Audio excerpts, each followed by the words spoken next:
Much of my life has been dedicated to the pursuit of knowledge. That knowledge has guarded this world well, not a soul doubts that. I am blessed with people's smiles and respect. But though I am called a sage, there are things I do not understand. I believe darkness sleeps in every heart, no matter how pure. Given the chance, the smallest drop can spread and swallow the heart. I have witnessed it many times. Darkness.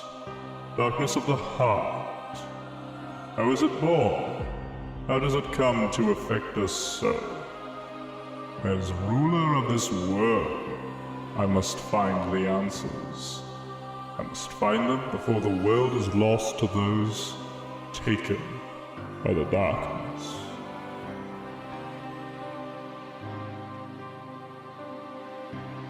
My efforts these many years have come to fruition, but the world I govern having become a paradise worthy of being called Radiant Garden.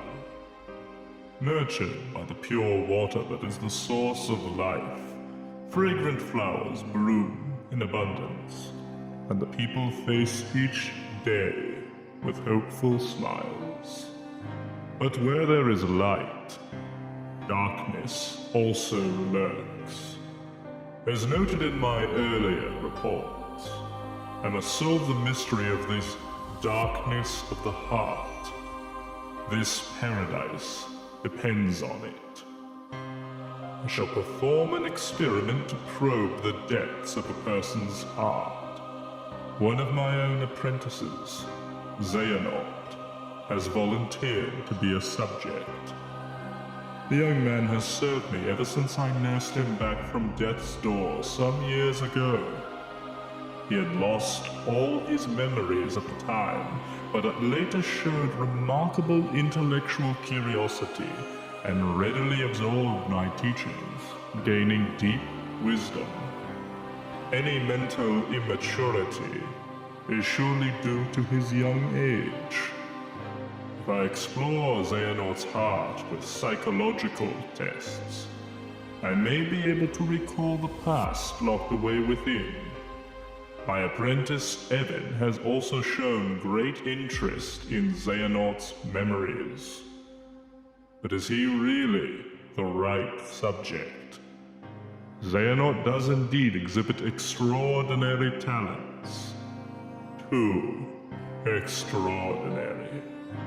Perhaps they are even superhuman.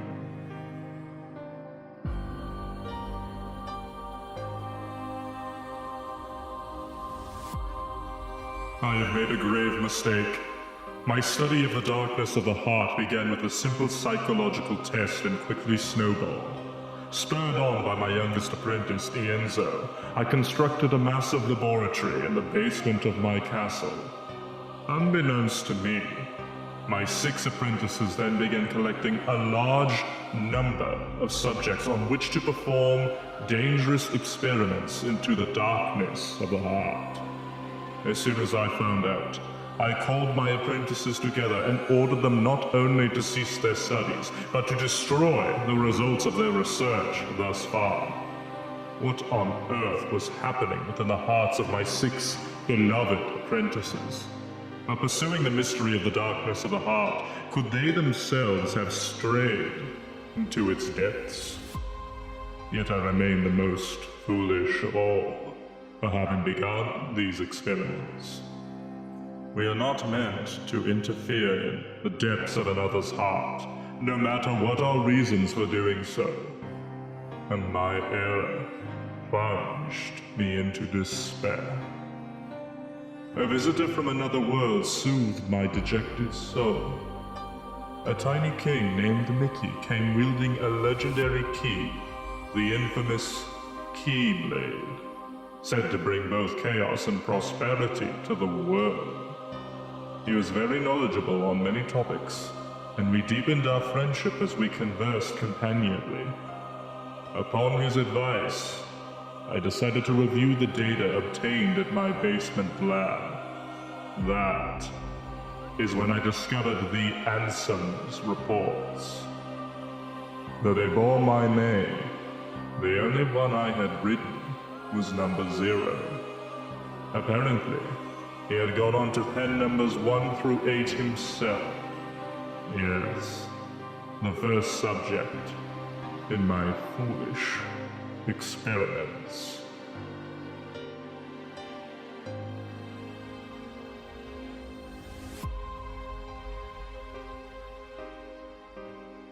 Chaos affects not only this world, but many other worlds besides. In the Ansem Reports, my apprentice Xehanort had written under my name. I found the records of his hideous experiments, along with his hypothesis about the door that had appeared out of the darkness in my basement. All living things have hearts, and all hearts hold darkness deep within. Worlds are no exception. If a world is a being, the heart it holds must be colossal, and the darkness at its core must be monstrous indeed. Did Xehanort pass through that door in an attempt to contact that dark realm? No, not only Xehanort. It appears my 5 other apprentices, believing it was for the sake of research, stared deep into the darkness and were pulled into it. Heaven, Yenza, Braid, Dylan, and Alias, they have ceased to be human. I too have had everything taken away from me, banished to a hollow realm of nothingness. What is Xehanort hoping to gain from my pilfered existence? Will my people cease to smile? If the light of hope has been extinguished, I shall henceforth walk with darkness as a friend. Here, in the realm of nothingness to which I have been relegated. Darkness in the midst of nothing. Darkness in 0. Thus I shall be known as Diz, discarding the stolen name Ansem, and going in search of revenge.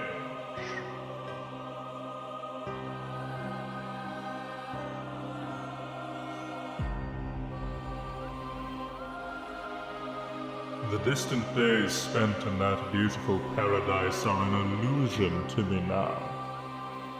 How long have I been here, banished to the realm of nothingness? It is only by relying upon my anger and hatred that I have been able to retain my sense of self here, where all existence is nullified. My heart is being overcome with hatred towards my apprentices, possessed by the darkness, and with the anger I feel for stupidly allowing myself to be betrayed. Is this darkness eating away at my heart? I cannot continue to idle away my time here. What are Xehanort and the others attempting to do? I must unravel the mystery of these Ansem Reports, intercept my apprentices, and defeat them. That is my mission. The only way to repay the world for my sins. Those beings who lack hearts, the heartless, must be the key. The darkness of the heart made flesh. Cursed shadows who not only lack hearts, but multiply by seizing hearts from any and all living things. Where have they come from? And where are they going? 3 elements combine to create a life. A heart, a soul, and a body. But what are the soul and body left behind when the heart is lost? When the soul leaves the body, its vessel, life, gives way to death. But what about when the heart leaves? A being does not perish when its heart leaves its body. The heart alone disappears into the darkness. There is little time. If I remain in this realm much longer, I will certainly learn these answers the hard way. My heart is already a captive of the darkness.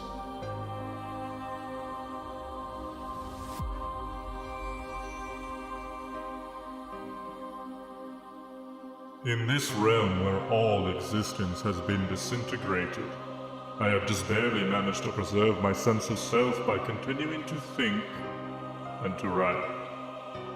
It is a place where even time has lost all meaning. Eternity is as but a moment here. I must make haste. Certainly their plans are already underway. The Heartless must be the key to unraveling this mystery. The 6 traitors were operating a laboratory that churned out those cursed shadows. Not only did they generate pure blood Heartless from living hearts, but then they used those Heartless to synthesize artificial versions of the creatures as well. These synthetic Heartless bore insignias and were called emblems. Pure blood or emblem, these Heartless act only to fulfill their instinctive needs. They single-mindedly detect hearts and swarm around them. A human's commands would be ineffective. The Heartless would easily steal the human's heart and use it to increase their own ranks. But what if an even stronger Heartless was giving the orders?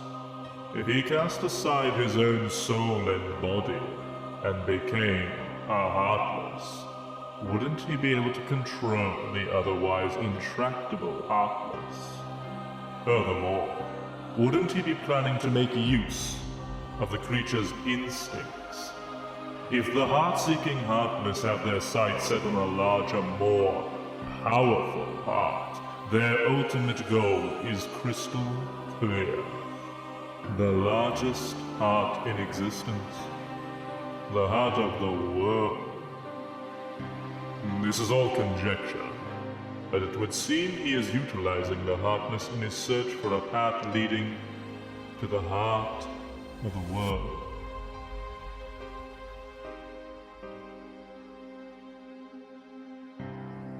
My choice to befriend darkness here in the midst of nothingness was a sound one. A moment I stared straight ahead with a calm heart, neither rejecting darkness nor fearing it. I gained a newfound power. A superhuman power. The power of darkness. It is likely Xehanort and the others were enraptured by this power, eventually becoming its prisoners. I do not intend to allow my heart to be devoured by the darkness, as they did, of course. With this new power, I uncovered a corridor of darkness that connects the realm of nothingness to the outside world. While it is still difficult to come and go as I please, my banishment is now a thing of the past. To deceive Xehanort and my apprentices, I first used my power to change form before returning to the realm of light. As I had suspected, Xehanort had become a Heartless. Under my name, he commanded other Heartless in quest to snatch away the hearts of many different worlds. At the center of the heart Xehanort has stolen was Kingdom Hearts, which attracts tremendous darkness to itself and attempts to send any and all matter back to its depths. The other 5 have disappeared. Have they become Heartless like Xehanort? Or did they vanish after Xehanort exploited them? I became familiar with an unusual entity while pursuing the truth. It is the soul and body that remain when a being loses its heart. When a Heartless is born, these entities disappear from the realm of light, to be reborn as entirely new beings in a completely different realm.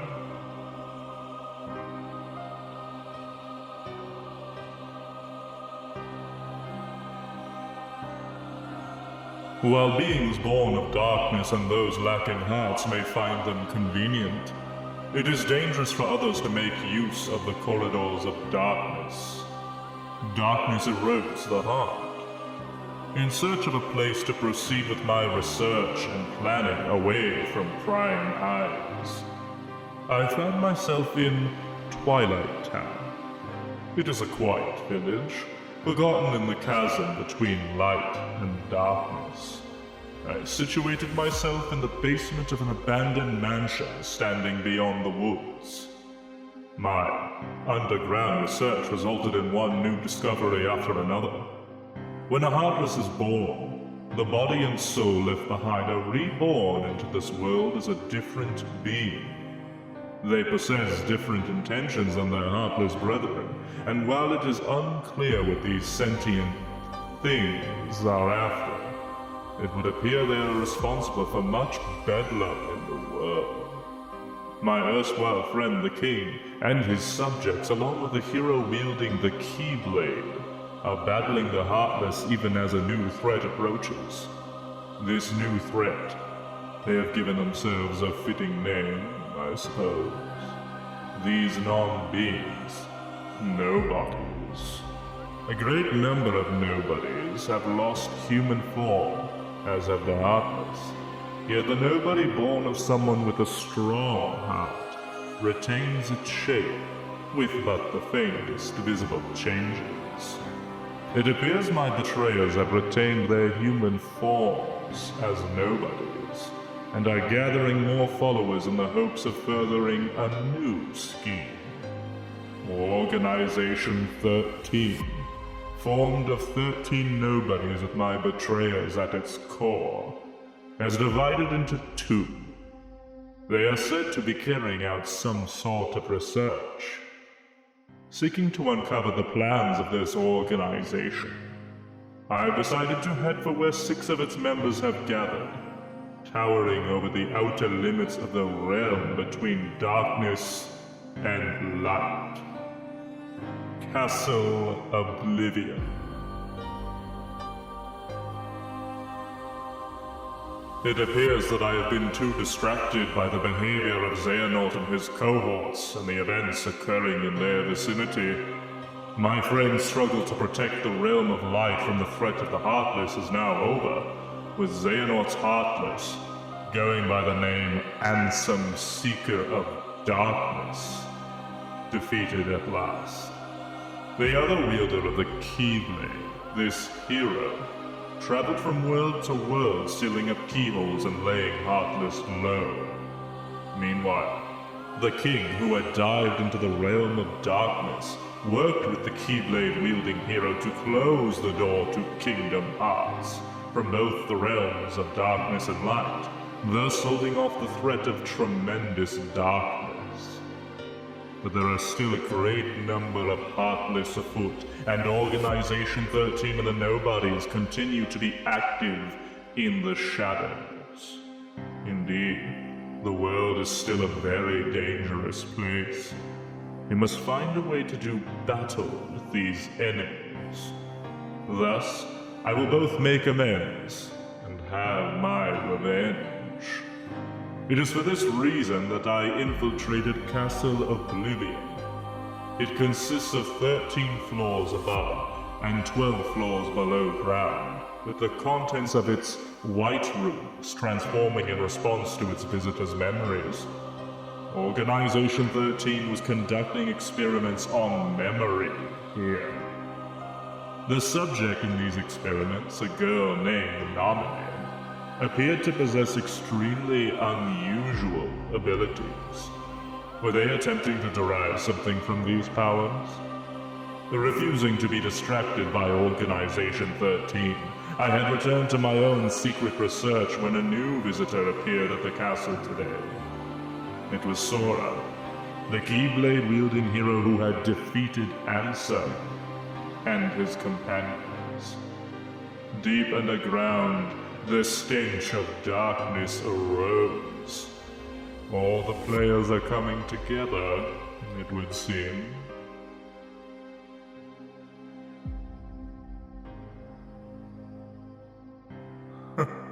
I should have expected nothing less from a keyblade-wielding hero.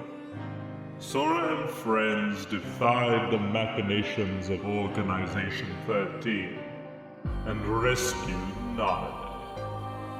Namine was a witch who controlled the memories of others. Most likely these powers were achieved through a special process when she was born.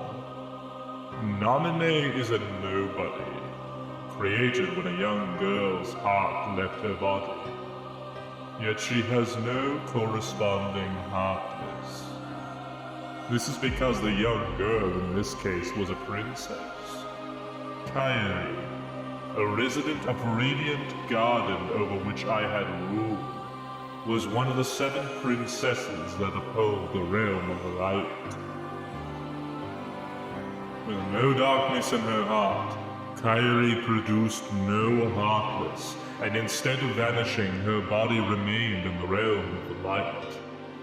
In other words, both the nobody called Namine and the heartless, proof of a lost heart, are extremely unstable beings who lack the bodies needed to produce a nobody. Therefore, they also lacked Kairi's memories.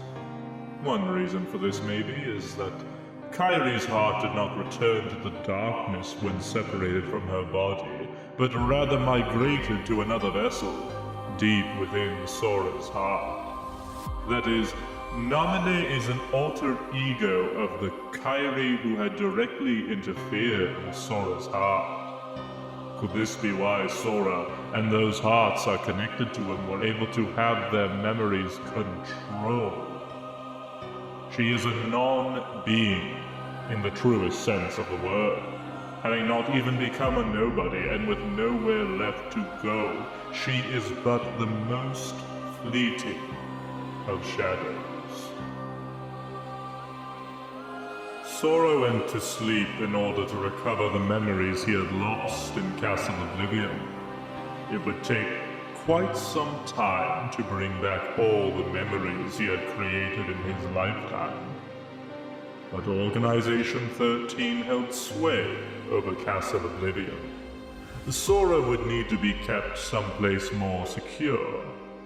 I persuaded Namine to move the slumbering Sora to Twilight Town for safekeeping. Namine. As I have written before, she is a most unusual being. Born of the same process as a nobody, but lacking virtually all the elements of a nobody. Perhaps she continues drawing in hopes of capturing that which she lacks, the memories of others, especially Sora. I have arrived at a hypothesis. I believe that Namine was born as a special type of nobody when Sora attacked himself with the Keyblade, causing his and Kairi's hearts to leave their bodies simultaneously. Namine emerged as Kairi's nobody, but the body and soul necessary to exist as a nobody belong to Sora.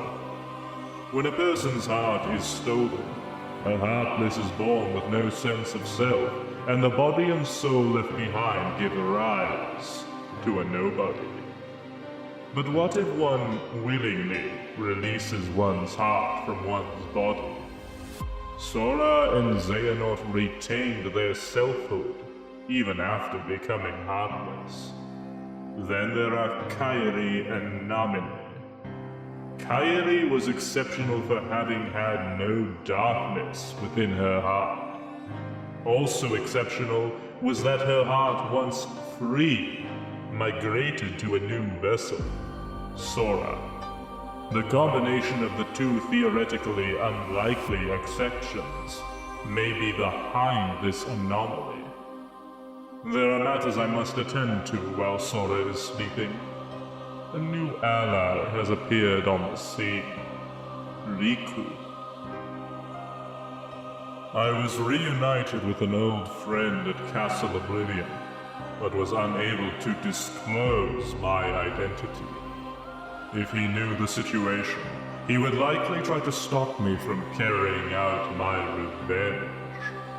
As much as I would dearly love to converse with him as in the old days, that is now but a hopeless dream. My friend has been fighting in the realm of darkness.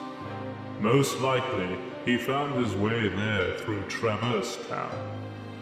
Like Castle Oblivion, that village also rests in the cleft between light and dark.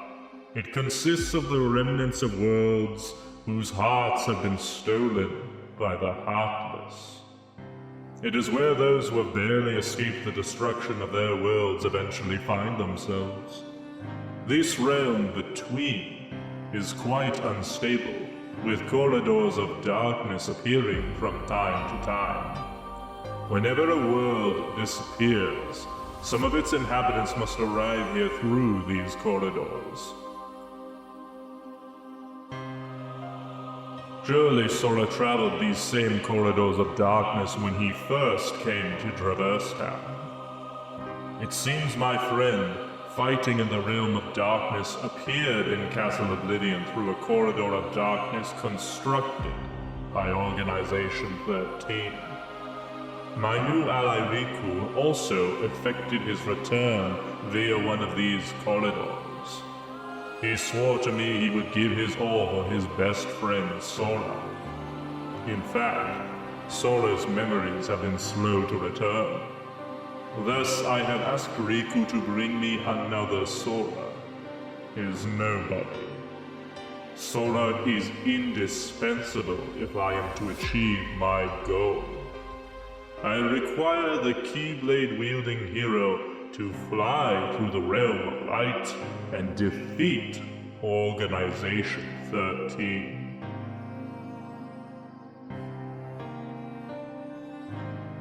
Apart from Nomine, nobodies retain their memories of their time as humans, but Sora's nobody, Roxas, has lost Sora's memories. This is likely because Sora's time as a Heartless was short, having recovered his heart and returned to his human form soon after leaving behind Roxas, his nobody. It would seem Roxas is much like Nomine. Nomine is Kyrie's nobody, but came into being via Sora's body and soul.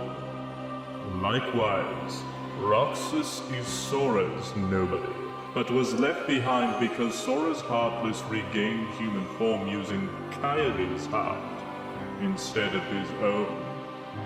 It may be that Sora's memories are slow to return because the half of him that is Roxas is still lacking. I must convert Roxas into data and return him to Sora. As a member of Organization 13, it was exceedingly difficult to bring Roxas in. Having lost to Roxas once, Riku laid everything on the line and used the power of darkness in their second battle, only just managing to bring Roxas back with him. But Organization grows ever nearer. Here, Twilight Town is where Roxas was reborn as a nobody. This is where Roxas first encountered Organization 13 and joined its ranks. They are bound to search this place thoroughly. First, I shall convert all of Twilight Town into data and construct a world duplicate in Sora's memories. I shall place Roxas within that world to live out his days and regain those memories. There is little time. The organization's schemes must be making steady progress as well. Tomorrow Sora awakens. My long and drawn-out revenge is nearing its end. Xehanort, who took away everything from me. Though as a Heartless he is no more. As the leader of Organization 13, his ambition once again is to capture Kingdom Hearts, the most colossal heart of all. His Heartless had attempted to draw out the great darkness of Kingdom Hearts, created from the hearts of all worlds.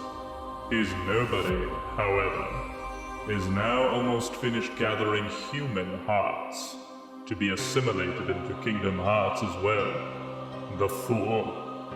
Only one mystery remains. How did Xehanort manage to open the door that appeared in the basement of my castle? No. Any theory posited now, when everything is nearing completion, would be meaningless. Roxas, Ansem, Namine. They defy all logic, yet they are what they are. Singular exceptions to the rule. The theories proposed by me and by Organization 13 have been blown to pieces by a handful of strong-hearted individuals. Sora, Kairi, Riku. Ah yes, Riku. Though his art has its weaknesses, making it prone to darkness, he found support in the hope he discovered beyond suffering. This hope allowed him to stand his ground and turn the darkness in his heart from an enemy into his greatest weapon. When all this is over, it is my fervent hope that he will be able to return with Sora to his island. If I can, I should like to return to Radiant Garden, to look once more upon the beautiful water, the lovely flowers, and the hopeful smiles of the people.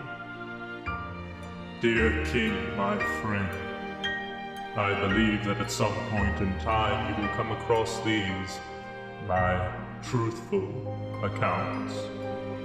How I wish I could have chatted with you again. I was a fool, obsessed with revenge.